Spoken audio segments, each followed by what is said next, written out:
Yo, what is up, everyone? I just read the chat. What you said. Oh, yeah. Yeah, that's real life, no faking. Yeah, that's straight up. All right, Justin here, Joel, a little late start here. We had some difficulties with the studio. We were told the mascot was sleeping in here. Shout out Valerie. No, but on a real note, yeah. I mean, we're locked in. We're ready to go. Fun show already. Shout out Mike Reed for his Ennis Rakestraw profile picture. Rakestraw Army. Lock in. Gotta figure out what name. I'm gonna decide on our name, but we're rocking, socking. Low key though, I will be straight up. As much as I do love Michigan, just like you do, you were going a little too hard in the E&E chat to the point where just like no one was responding. That's Mike Reed. That's not Mike G. Oh shit! My bad. Dyslexia. I was gonna say I don't think Mike G ever. Mike G has been in our chat like a couple times. Word. But yeah, that's Mike Reed. Mike Reed, you the homie. Straight up, my bad. Not to get confused with Mike G. I've had a long day. I'm sorry. I've been on 3 shows now.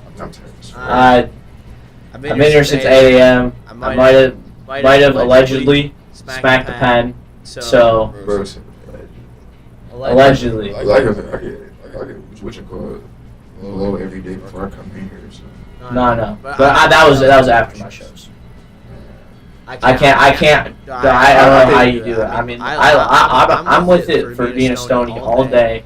But there it gets to a point where like I'm doing stuff where like I'm like, all right, shit, I gotta be sober. See, but the thing is, what you call it, that's just more so like I think it's since I come in here after working out, and I usually like I like smoking after working out. It's just that's just how it work out.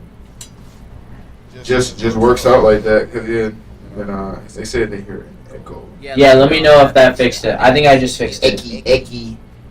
I think I just fixed it. I hope so. I can't worry.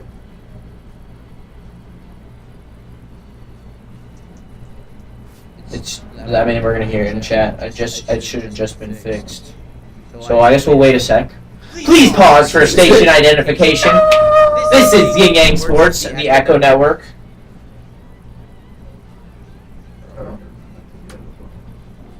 Oh, that's nope. All right. Or nope. I don't know what nope means. Nope's a little hard to. Oh yeah, it is. Oh my god, we sound like goons. Oh no. Man, fuck it. I was not deal with it right now.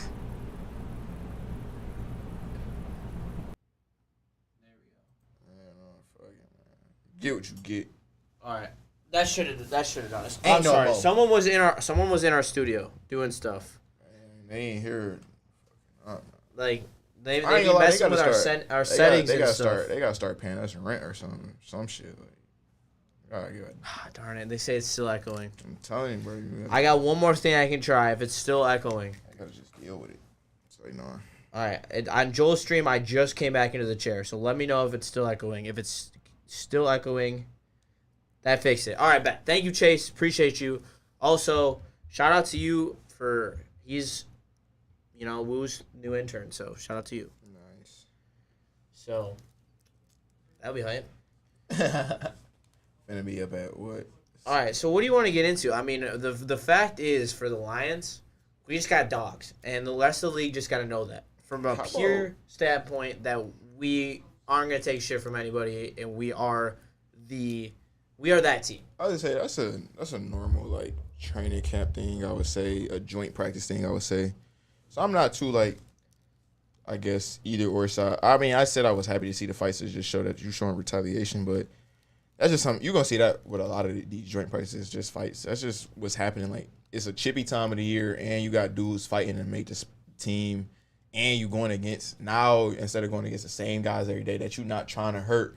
But you damn near are trying to hurt. Now you're going against guys, so you don't give a fuck if you hurt them.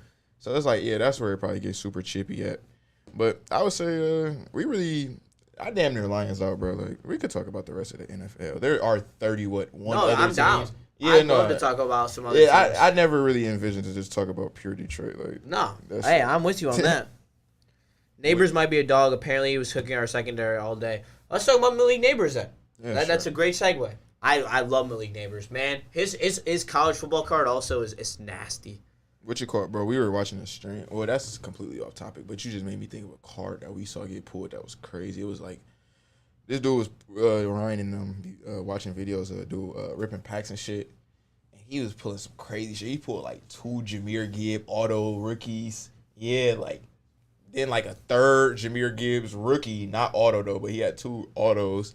Then he pulled like a Jordan Addison auto rookie, like it's definitely like. I'm definitely finna hop in my card back for sure this year. So Malik Neighbors would definitely be a card I'm looking out for. Then there you go. There's your sports card insights from Joel.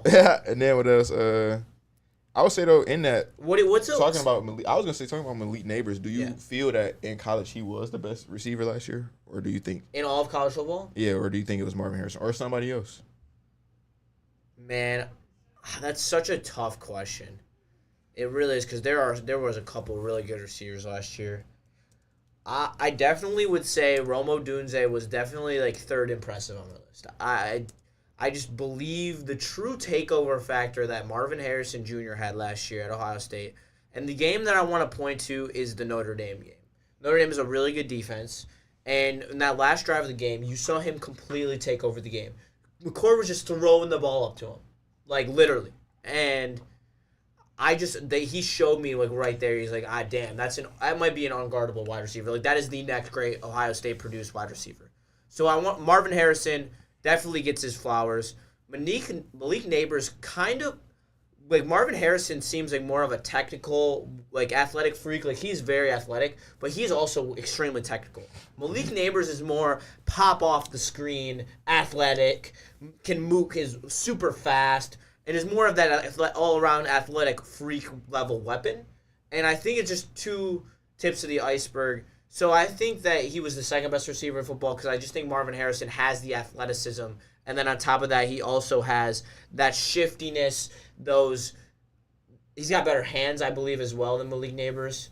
What do you think about the comparison of the two? And into that, let's go comparing Marvin Harrison and Malik. Yeah, Neighbors. let's move into the rookie of the year conversation as who you think is going to be the jump off the screen for you as an offensive rookie. What you call it? We talked about this a little on E&E a couple weeks ago, and Pete had gave an answer that actually he gave 2 answers that really seemed good. He said Malik Neighbors, and then he also said Marvin Harrison Jr. though. But his answer for Marvin Harrison Jr. was very compelling. Like it's already a quarterback there that's like capable. It's already like somewhat of a team there. I would say the Cardinals, I guess offensively, are in a little bit better situation than the Giants just off the simple fact that I would take Kyler Murray over Daniel Jones 10 out of 10 times. Yeah. So what you call it?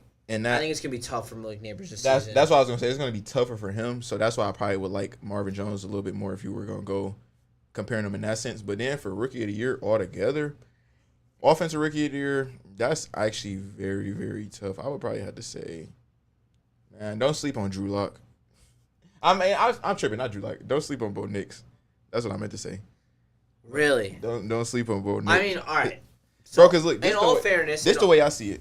Because look, Chiefs usually do win their division, but most times, bro, for the past couple of years, they haven't been winning it. Like this year, they won it, but it came down to like the last game of the season. So it's like, if you're going to be winning your division at like around 11 games, I could see if the Broncos like sneak into the playoffs. They got a good defense. If they sneak into the playoffs with like a good 9 wins, something like that, I could easily see. And Bo Nix has a year, not even similar to CJ Stroud, but damn near half.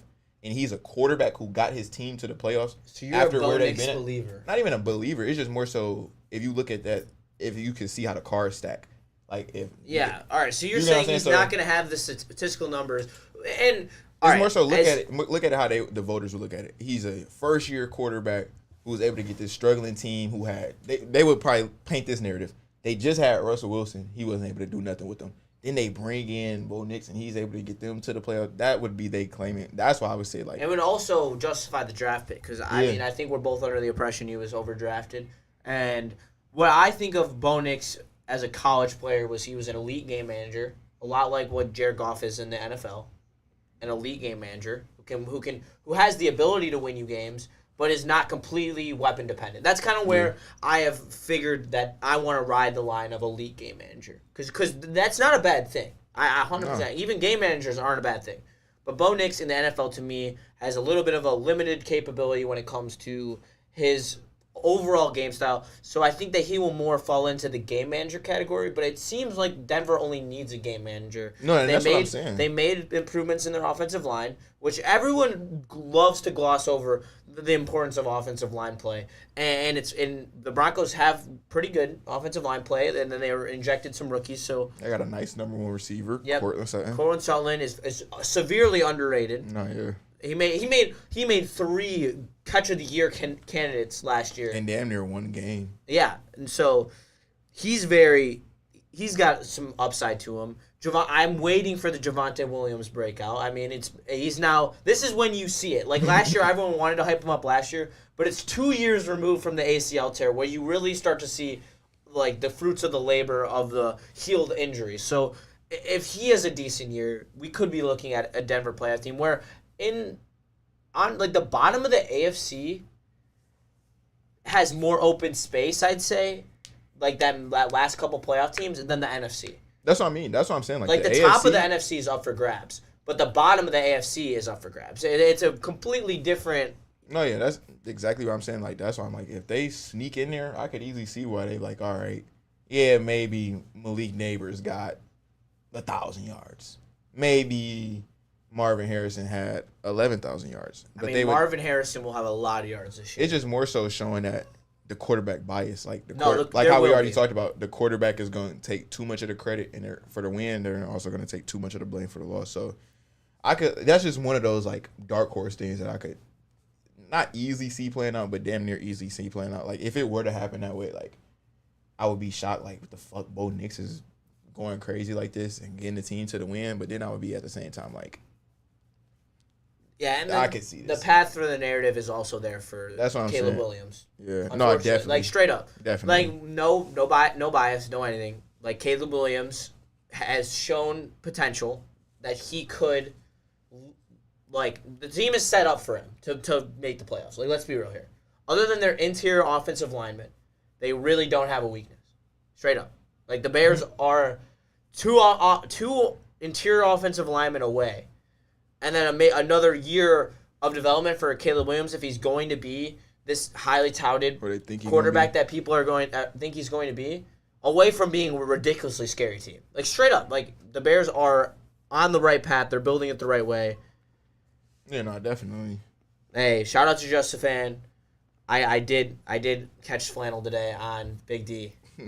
He was calling me a Ohio State de-esser. And then proceeded throughout the entire show to say every single thing that I said when I was Ohio State de-essing, when I was just being realistic, the fact that Ohio State has a loaded team this year. The fact that you saying de-essing is hilarious. Talk about de-essing, dick sucking. I mean, that's what he was saying. Remember, I'm trying not to swear. I swear one time on this show, but I hadn't swore anywhere today on Woodward, so I'm pretty proud of myself today. Yeah, what you call it? But then. I forgot what we were talking about. We were talking about... What about defensive rookie of the year? That's the real question, though. See, that's wide open. That's what I'm saying. Like, that's the real Dallas Turner from the Vikings. I saw he was leading the odds. He has to be up there. I mean, he's leading the odds. He's a freak athlete coming off the edge. I believe he has a little bit of help from that Minnesota pass rush. I believe it's not... I don't remember. Did they lose? They lost to Neil Hunter, right? Or did they resign? Yeah, he on the Texans. Yeah. Who was the... Oh, no, did they get Zadarius Smith? Am I remembering that right? I honestly have no clue. There'd be too many free agent transactions going on. Damn. I showed the Bears a little bit of love, and we lost 6 viewers. How hurt was that? They really want the Lion Slappy Network. Richard Court. Bro, yeah. Like, I get that for the chat. Like, I get people want to hear, like, a lot of Detroit sports. And, like, this is what we're sports. And you would think it's a sports, like a Detroit sports network. But in the same hand, bro, like... Jared Verse is another great one. He's going to have plenty of opportunities on the Rams. Also, yeah. Latu. Probably, honestly, you just is my named the fucking top 3. So, yeah, low-hanging fruit. It is a low-hanging fruit. But, like, corners, like... Like everyone's saying, can Terrion do it? Yeah, maybe he's gonna get the reps to do it. He's gonna be CB2, but it's gonna be tough for him out there. It is. He's gonna be guarding very good receivers because Carlton Davis is not going to take your number one wide receiver every single week. Carlton Davis is gonna take that big physical receiver. That is who his body type is built for. Terrion Arnold is gonna take a speed guy, and so a lot of the prototypical NFL wide receivers now are speed guys and route guys, and he's gonna have a tough challenge out there. So I really don't know if any corner is good. Like, you have to have that Sauce Gardner season. He showed you the blueprint to win D-Roy. You have to be that dominant of a corner out there, even to get noticed, because it's such a hard position to notice. As a D-end, producing a big sack season is so much more blaring than a corner that maybe doesn't have a lot of picks.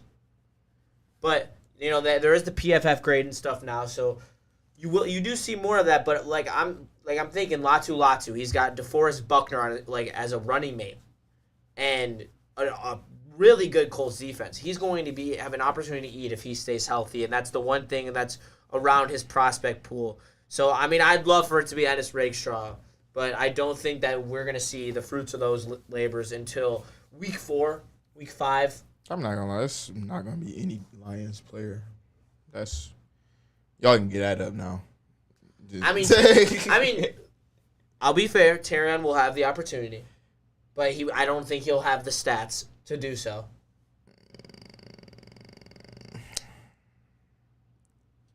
Let's see. Cornerback defensive rookie of the year. His odds are 1,200. No, I'm saying how many fucking cornerbacks. Oh, I've ever done it? Yeah. The only one I can think of is Sauce Gardner. Yeah, that's why I'm like, that's not really something. That's what I was really getting at too, bro. Like, y'all have to, a lot of the people in that tune in here have to chill out. Like, only wanting to hear Detroit. Like, to understand the whole scope of where Detroit fits into things, you have to talk about the rest of the league as well. You have to talk about other teams. Like, you have to look at other teams. You can't just focus on just Detroit. Honestly, I forgot. I was about to. There's pretty. I won't say any of the big guns have picked it up yet, but there are heavy rumors that Ayuk is either going to sign. Oh no, Adam Schefter came on Pat McAfee today. That's actually been a fair amount. Said something around the lines of Ayuk is either going to sign a new deal or he's getting traded, and the big teams that are around that is the Patriots and the Steelers. So what? He's probably going to pick the Steelers. I think it's going to be. So if that happens, that's a huge hit for San Fran. I would immediately be throwing shit ton of money at the Lions to win the NFC. See, the thing is, though, with San Fran, I don't really think, shout out Nick. It's more so Brandon Ayuk was a player that they benefited from having, but I don't really think they're going to hurt too much from losing. I don't know. I think that they're definitely going to have a void, but they're not going to be like, oh, fuck, our offense is just I am high on Ricky Pearsall as well. And fuck all that. They got Christian McCaffrey. That's why it's like, and you got Debo still. You still got George Kittle. It's like, damn, we losing Brandon Ayuk. Kittle's injury prone. That's more so how I look at it. Prone, Ayuk was a pretty stabilizing factor for them. For Debo missing games, CMC that was the narrative for just this season though. But the run that they've been on, true. That's what I'm saying. The whole run that they've been on, they're not really hurting if Brandon Ayuk leaves. What you call it? Well, I could LNW. Wow, I could have told you. No, I was gonna say that. I was gonna say that, but I didn't. I just let it go. Okay. Well, I don't want to. I saw some more concrete reports to Pittsburgh, but I don't want to speculate because, I saw some, but I didn't have enough time to deep dive into the rumor and see where did this come from? No, he more so saying the fact that you talking about he's either resigning or leaving. Duh, those are the only two fucking options. No, that's true. That's true. But doesn't Ayuk have a contract he's under currently? I think 1 year. Yeah, 1 year. He could play under the 1 year contract. Also. Or no, actually no, he is a free agent because he said they don't want me no more. They don't want me no more. This whole shit's wild. Yeah. But what are some other intriguing storylines you are looking at around the league? Or college. Shit. I don't even know, bro. No, I was just in there talking to them about how I've been having to, like, tell my friends, like, bro, y'all used to the bullshit that Madden give you on college football. Like no, y'all used to the bullshit, like, that Madden gives you, and you're expecting it to be on college football. And I'm like, I'm glad they're not giving it to you, bro, because now it's about to teach y'all how to really fucking play the game. Because what you call it? Bro, there's less cheese. Bro, yes, that's why I threw a pass, and my friend, like, he's usering, you can't really tell, but you can tell. Like, the camera won't be able to tell. So, his user, like, right here. My player is, like, 5 yards. Oh, it's about 7 yards away. He's, like, a little bit up past the player, and then his other defender checking him is, like, trailing. I threw a lead pass in front of him, and it just went straight to the receiver. Caught. He like, what? He threw it in between two people. I'm like, are you drunk? I'm like, that was like wide open throw. He like, no, it wasn't. No, it wasn't. He was right there. They're so used to that BS. That's what I'm saying. Where they jump like 20 yards. No, I'm like, no, that shit over with. Yeah, that shit over with now. I'm with you. It is true now.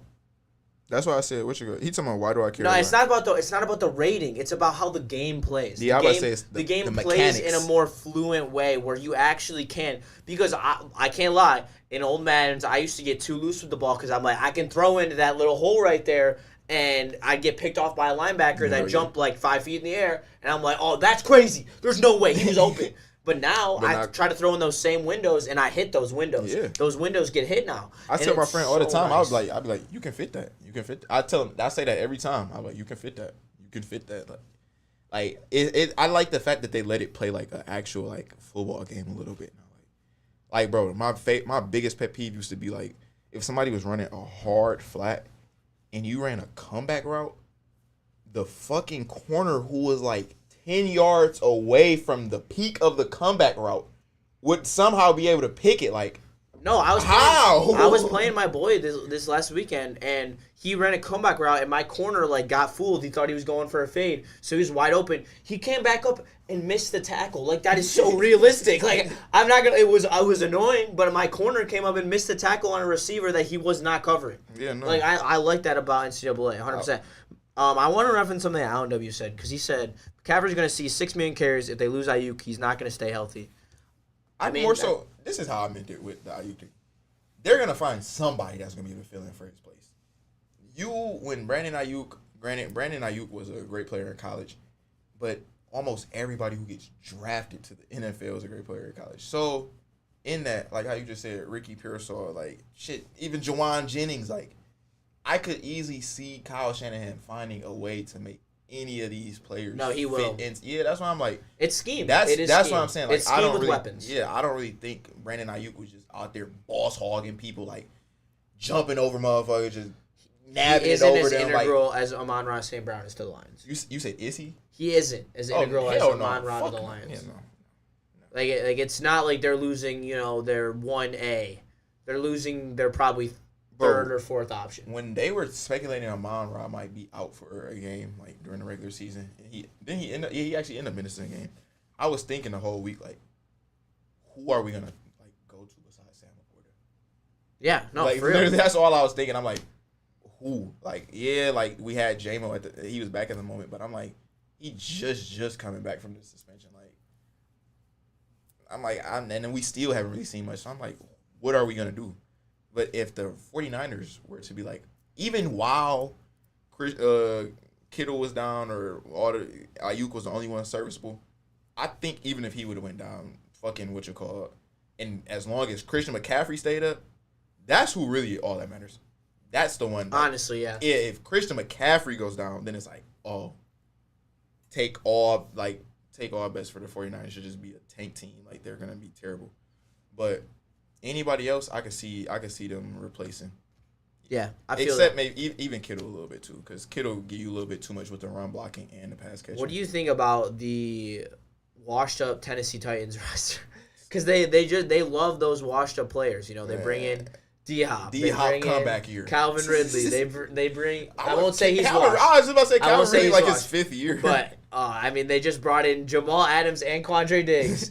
Quandre Diggs is not washed either. But like these little recycle bin of every single team post, like, because, like, the Jags didn't want Calvin Ridley. Like, they did not want him back. They was tripping low-key. Which I don't know why, honestly. Yeah. Calvin Ridley had a solid season last year. Like, Yeah, wow, he wasn't a great fantasy wide receiver. Everyone gets too caught up with that. Can we talk about that real quick? They for sure do. And, like, I was saying that with Gibbs the whole time. People rate receivers off of how good they and running backs too, how good they are in fantasy. I don't care how good they are in fantasy. I care about how good they are in the field. Oh yeah. Calvin Ridley was the only person getting covered on Jacksonville last year. Like they let ETN run free, they let Evan Ingram run free, but they were bracketing Calvin Ridley. There was, don't even get me started. Allow Kirk to eat. Yeah, I mean, what you call it? Yeah, Christian Kirk was so wide open in the slot, it was crazy. What you call it? And then the one game, hold on, I'm sorry. I know I keep getting hammered at home, but the one game that they Calvin Ridley, he didn't get bracketed. He was the vocal point of their offense. I believe it was the game in London. I think you're looking up his season stats, so I think you could probably I was tell. about to look up Christian Kirk, but I'm already on Calvin. But it was his best game. It was his game in London. It was like week 8, week 6 or something like that, and he was going crazy. He had toe tap catches and everything. Calvin Ridley gets too much hate, overhated as hell, and everyone gets so caught up in fantasy numbers. Fantasy numbers don't mean everything. That's funny. He did have his most yards against the Bills. That was the London game. Yep, the London game. Look at your boy over here. Or wait. I don't know. I'm confused now. I don't know. All right. We'll take it because it makes me look good. Yeah, no, we'll just say that. But what you call it? Yeah, no. I was saying that when people were saying, like, getting mad yeah, at I forgot. Gibbs. they did get Schneed. Yeah, people was getting mad at Dan Campbell for not playing Gibbs because they drafted him in fantasy. And I was in everybody's comments that was saying, like, why is David Montgomery this bum playing? Put in Gibbs. And I would literally always reply with, you drafted him in fantasy, didn't you? Like, this is the only reason you would say some stupid shit like this. Like, bro, one, why the fuck would you, like, everybody talks about it. Like, if you watch football for more than 5 seasons now at this point, you could see that everybody says the running back is not getting value. Like, people think running back is the least durable position, like it's easy change. They're thrown out like garbage. Yeah, no, like you don't want to get a running back. But it's better to do it by committee. You don't want to overwork a running back. You've seen what happens when you overwork a running back. So why would we want to come in after paying a running back $6 million a year? Why would we want to draft a running back and say, yeah, this dude we're paying $6? Like, this is the thing that y'all forget when y'all watching pro sports. The money plays. The money will always play. Why do you think you still money always wins? That's what I'm saying. Why do you think you're seeing Javier Baez get trotted out there? The money always plays. Like, so what you call it? They paying him $6 million. Of course he's gonna be the starting running back, but they're gonna find ways to work in Jahmyr Gibbs, work him in. They are going to not give him too much on his plate as he's starting. They are going to run David Montgomery into the absolute ground these next 2 years. And so that I don't even think that. I think they're just gonna be like keep it nice and balanced. Like if the Lions are trying to aim for 35 carries, I know, but they're gonna try to prolong Gibbs' career by running Monty into the ground until Monty's gone. Then they're gonna give the workload completely to Gibbs. I'm saying they're gonna run Gibbs to the ground for the next 3 years. I'm saying the way the NFL is run, I don't think if you're smart, you're not gonna give any running back just pure only number one workload. No, I agree, but it's gonna like those. Anytime that they can use Monty and save Gibbs, look at Devin A-Chain and Raheem Mostert. Like that's a prime example of like Raheem Mostert is an older player, but they're not gonna. It's more so like this is what I was saying. Like if they're gonna want to get to 36 carries, if they want to get to 36 rush attempts, it'll probably be David Montgomery getting, I don't know, 19 or. Shit, maybe even 21 and Gibbs getting 15, something like that. It's not gonna be heavily skewed where like Demo would get 26 of them bitches and Gibbs getting 10. No, it won't be like that. But what I'm talking about is like if you look at the end of season like totals, Monty will probably have 50 plus more carries because it will be every game he's gonna have let's say 3 to 5 more carries. I don't even know how many more he had this year. I don't know. I might be off base with that, but Alan W asked. Who wins the division? Houston's a lock, right? Could be the Colts. Titans sneak in the playoffs. I wouldn't even say Houston is a lock, bro. Nah, that division's tough. Because like every week you're gonna have to bring it. Bro, like people are like ready, like how people are hesitant to even like claim the Lions were for real, people are so quick to throw the Texans in there like, oh, damn, like, granted, they were winning way more than the Lions were throughout their regular season, but, bro, it was looking like the season was just mute at a point. Then they got hot playing bad teams, and then now everybody just like, oh, they added Stephon Diggs and Danielle Hunter, granted, but it's like, bro, we've only seen this on paper. We haven't seen this to wax yet, so it's like, I guess I just don't like guaranteeing anybody to anything. Like, I find that to be the craziest thing ever when people be like, oh, they added this player, guaranteed. No, and that's why I like everyone like is like demanding that I say that Michigan like has all these reasons why they beat Ohio State, and the same thing goes for Ohio State. But why that stems from is that Ohio State has more proven throughout both sides of the ball. Yes, Michigan will have the best defense in the country, but Ohio State will also have one of the best defenses in the country. I think their offense is going to be electric, and I do not know if the Michigan offense will be electric. Even if electric is just what Michigan's offense was last year, minus how well of a deep passer JJ is to how well Orji is on his legs. I'm not ready to give the crown to either of those teams, honestly. But if you ask me right now, it's probably Ohio State until I see something from Alex Orji. Because I can tell you what, I watched the spring game. I watched Alex Orji last year. There is no trust for him throwing the football in Ann Arbor right now, and you got to see it. I got to see it from both teams before I say either of them win. When I ever first saw him when they were recruiting, like saying like, oh, this is who's coming to Michigan, I looked at him and said, this is just a gimmick. This is a project. Like, you could just see certain players, they just like get horny over and busting loads over because they just got the intangibles. Like, oh, he's playing quarterback, but he has the ability. He's mid at throwing the ball, but he can fucking run the ball. Oh, literally. Oh my God, he can throw it 80 yards down the field inaccurately. Oh, that's just what I looked at when I saw Alex Orji. So maybe they have been able to develop him over the years that they've had him. It's been about 3 years now that he's been up there. Maybe they have been able to develop him. So I don't know, but coming in when I saw him, I'm like, yeah, this is just a gimmick. That's what this is. But looking at that, that's why they brought in Warren. Demo had 37 more carries this season. We had a legitimate. I'd expect the number to be around the same. They have a legitimate backup quarterback due to the fact that they just don't like. They have a starting level backup quarterback in case of Alex Orji not being the guy, and you couldn't say that about JJ. Because Alex Orji was not ready to lead this team last year, and Cade transferred because of the fact that he wanted to start. So yeah, and then I've been forgot to say it, but my defensive rookie of the year that I said don't sleep on is Chop Robinson. I kind of wanted Chop Robinson to be on the Lions. I wanted Chop a little bit too. Yeah, but that would be my. Chop's a good one. What made me remember him too was because I saw a clip, and he thought he was about to get drafted by some team. I forgot. They didn't call him. They picked somebody else. He was like, man, I want to go to Miami anyway. Miami pick didn't even come up yet. He was like, man, I want to go to Miami anyway. And what's your call? Then he went to Miami. Yeah, so. Oh, that's how I like that story. Yeah, I like Chop. Chop really showed me like everything I needed to see in that Michigan game.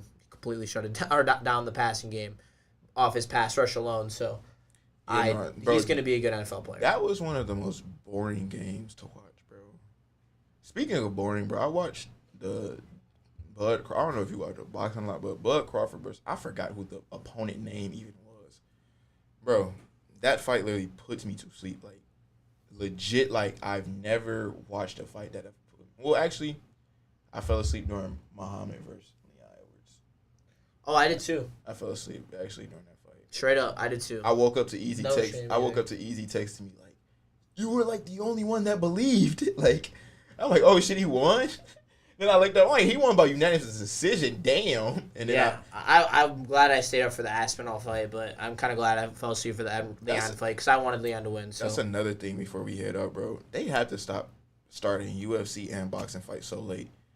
Why the fuck do you want your main event to come on at damn near sometimes like 12 and 12:30? Like, no, I get it. It's Saturday, but bro, nobody is wanting like people. Stay up that late are more so like, oh, I want a party to stay up that late, like, or You're not planning to stay up that late. I'd rather be at a rave. That's what I'm saying. To have to plan to stay up to watch something at 12:30, damn near almost 1 a.m., that's asinine. That you have the fans in the UK staying up at 4 a.m. watching it. Like, screw that. People falling asleep in the stands. Like, that's crazy. Yeah, that's crazy. Bro, screw that. UFC, do better, even though you're awesome. But that's going to do it for us, YingYangSports. Make sure you drop a like, tell a friend, be a friend.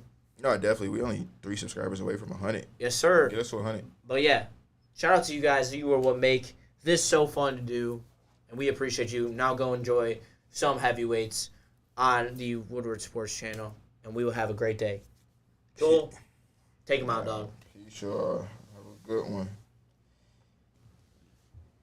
College football stream tonight. Tap in. Probably 8:30, 8 o'clock. Play me. Maybe we'll play Joel if I can figure out how to get voice chat to work on stream. Shit. But yeah, nah.